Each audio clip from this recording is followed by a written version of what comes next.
All right, so former NBA player Robert Horry, who played his career with the Houston Rockets, then I believe he had a stint with the Phoenix Suns, then the Lakers, and then the Spurs, I believe.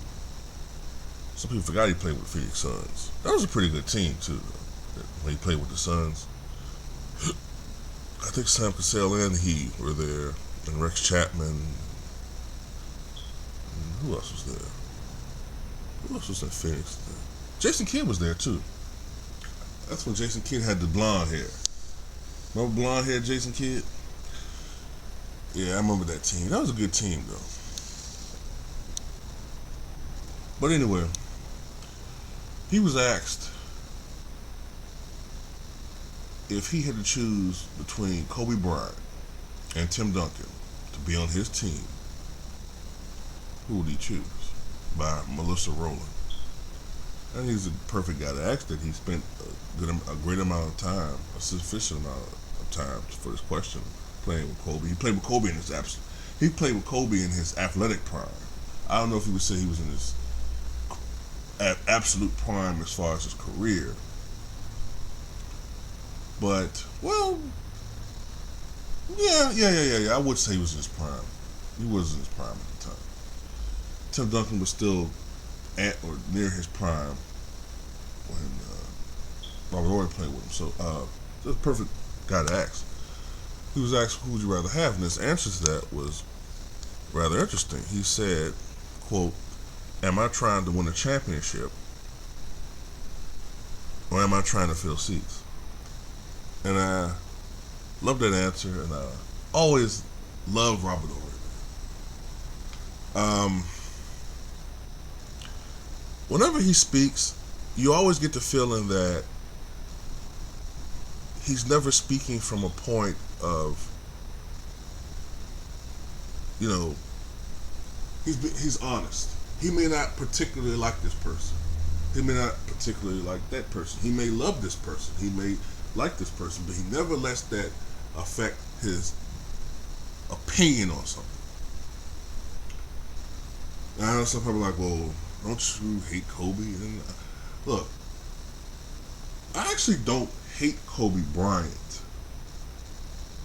but I sometimes used to get annoyed to no end to the biases that I would see on the entertainment television programs and the media and social sites, and that affects you over time. It makes you guarded. You know what I'm saying? It makes you guard against, okay, what is this? Is this a person who's full of shit? Is this a person with an agenda? Or is this a person that's actually telling what they really feel? You know what I mean? And I see that, I still have that mode when I'm reading opinions. I can just tell, like there's certain people I've heard over years who I feel have agendas and use personal grudges and have personal grudges and affects what they espouse. I don't like that because I may not like a particular person, but if that person was great, I'm going to admit it. There are a lot of NBA players I can't stand, but I don't let that personally affect my opinion because there's this perception that I hate Kobe Bryant and I don't, but I do feel sometimes that, whatever, I'm not going to get into that. But there are certain people who I feel are biased. One of them was Karl Malone. How in the fuck is Michael Jordan not in your top 5? You played with the guy. Okay, you saw him at his absolute prime. Okay, not even, some people think that the last three-peat was his prime. No. That wasn't Michael Jordan's prime. That's how great he was. Younger people that look at the video, when you look at Michael Jordan and his the latter three-peat, which was the better championship team, even though Jordan and Pippen were declining themselves. That Jordan right there, in my opinion, was about as good as prime Kobe. A little bit better than prime Kobe, in my opinion. But that guy wasn't close to prime Jordan. How the fuck, Carmelo, do you not have Michael Jordan in your top 5? You played with him in his absolute fucking prime. Well, not played with him, but you played against him quite a few times. You saw how he was. He's had a lot of big games against Utah. You know, the Mel Turpin dunk. Is he big enough for you? I mean, but anyway, and Oscar Robertson, you know, another guy who holds grudges. But Robert Horry is not one of them. And he's, getting back to the point of this video, he's the perfect guy to ask this question. And what he's basically saying is that even though Kobe Bryant has 5 championships, and I'm so glad he said it, because a lot of people always say 5-time NBA champion Kobe Bryant, 5-time NBA champion. But what they don't ever say is that Kobe Bryant almost always played on loaded teams, especially those earlier teams with the Lakers. That's why I went almost fucking nuts. I went nuts. I was getting ready to check myself into a mental facility when Brandon Jennings put up that stupid fucking tweet a couple of years ago, I think it was, where he said that Kobe was the GOAT because Michael played with so many legends like Steve Kerr and Dickie Simpkins, Jason Caffey, and Judd Bushler, all these legendary players that Kobe played with the likes of, only Glenn Rice and Mitch Richmond and Ron Harper and, you know, Shaq, but he wasn't as good as Kobe and Horry and, you know, and Horace Grant and all these other scrubs. Like, are you kidding me? Are you serious, dude? But Kobe has played on teams that were consistently much more talented and deeper than Jordan did. I mean, I can just go on and on about certain things that I don't understand. Like, I don't understand how, to be honest with you, Kobe didn't shoot better overall. I mean, with all that talent on the floor, how the fuck do you still shoot 44-45%? I don't know. Kobe just, to me, you know, he's especially, I mean, he's extraordinary. He was an extraordinarily talented basketball player, but his basketball IQ sometimes, I think, was overstated. But anyway, with Kobe Bryant, he was the type of player where he felt as if though he was the straw that stirred the drink, even when he had the likes of Shaquille O'Neal on his team. And ultimately, I always tend to say that the Lakers won 5 championships despite Kobe Bryant. Because if Kobe Bryant had the mentality of a Tim Duncan, I think Kobe would have won at least 7 championships instead of 5. And I really mean that. I'm not just saying that to shun the guy. I really think the Lakers probably would have won 7 championships. Well, he would have won 7 championships instead of 5. They won 5 despite Kobe.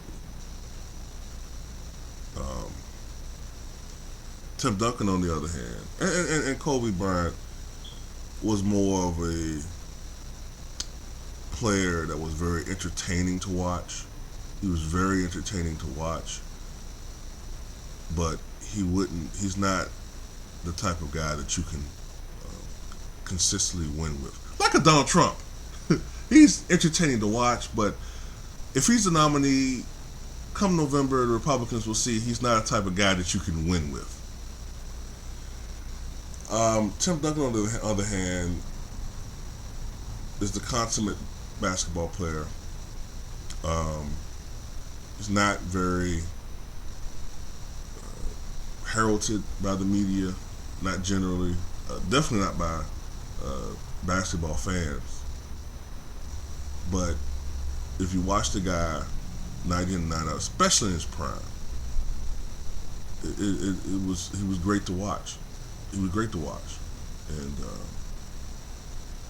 for a long period of time, he was the best fundamentally sound, the most fundamentally sound player in the league. And as I said earlier in the video, The Spurs, during the Tim Duncan era, well, since 1997-98, with the exception of 2 strike-shortened years, and even then, if you projected an 82-game schedule, they would have met that criteria as well. Ever since 1997-98, with the exception of those 2 seasons, every year the Spurs have won at least 50 games. They've been an incredible franchise. And the Lakers, that's just an unprecedented level of consistency that exceeds even the Russell Celtics of the 60s and 50s. To go that long, winning that constantly, as far as year after year after year, as far as being a team to win 50 plus games, is incredible. The Lakers, on the other hand, have been uneven. They've had some years, 2004, 2005, 2007, 6 in that era. They've had some years where they have been uneven. They've had some years where they haven't been that good. And I guess you could say, yes, it's true that some of those years Kobe Bryant didn't play with the most talented teams. Especially now that the Lakers suck. They're like the second worst team in the NBA. But having said that, they should have played better than what they did, having a player with the likes of Kobe Bryant on there, especially at the level and at the stage of career he was at. They should have played a little bit better than that. But anyway, I guess you could say another thing too, that even though the media likes to make a lot of, like to make a lot out of it, that this is Kobe Bryant's swan song, that this is his farewell season, his farewell tour. The truth be, the truth has to be that Kobe Bryant is awful now. He's awful. Anytime you shoot less than 36% from the field, and his career field goal percentage has dropped from 45.4%, which was still rather pedestrian, to 44.8%. He's now approaching the territory of a guy like a Latrell Sprewell as far as career efficiency. He's closer to a John Havlicek. He's a better version of John Havlicek as far as a basketball player, which is still nothing to be ashamed of. But this was what I was trying to say for so many years before. Some of the older fans, some of the younger fans now finally can say for themselves, like, okay, yeah, well, we hated you guys then for saying it, but because we knew you were right, but you just didn't want to admit it. Kobe Bryant's a tremendous basketball player, but he's not Michael Jordan. And I still, to this day, say he's not Jerry West. I don't have a problem if someone puts him over him because of just the sheer cumulative totals and the duration of his career. But I don't think he was as good as Jerry West. And I know some people might agree with that, but that's just me. But he's still the third greatest shooting guard of all time. One other thing, too. Someone asked me, too, I'm trying to remember which subscriber it was. One of my subscribers said that he didn't understand why I considered Tim Duncan the greatest power forward of all time, being that he now plays center position and he's really a center. Well, I mean, he's played center pretty much for the last, maybe 6-7 years, maybe. But for the first decade or so of his career, he was a power forward. Now, I mean, you can make the argument that he's a big power forward, but he played the power forward position. That's what he played. That's where he had his greatest success at. And in my eyes, this is another thing. I actually love Karl Malone. Love Karl Malone. And you see me criticize Karl Malone, but I love Karl Malone as a basketball player. Loved him. But you saw that I criticized him. That's what I'm saying. Like, a lot of people, they can't take their personal bias out of an analyst or analytical situation. I love Karl Malone. If I could choose, I'd rather say Karl Malone's the greatest, but he's not. Just like I had to admit, I love Wilt Chamberlain. I don't really have a personal feeling one way or the other toward Kareem. I respect him, but I love Wilt Chamberlain. But I can't say Wilt was greater than Kareem. Sometimes you gotta take your personal biases out of these things. But that's it. I think Robert Horry's right.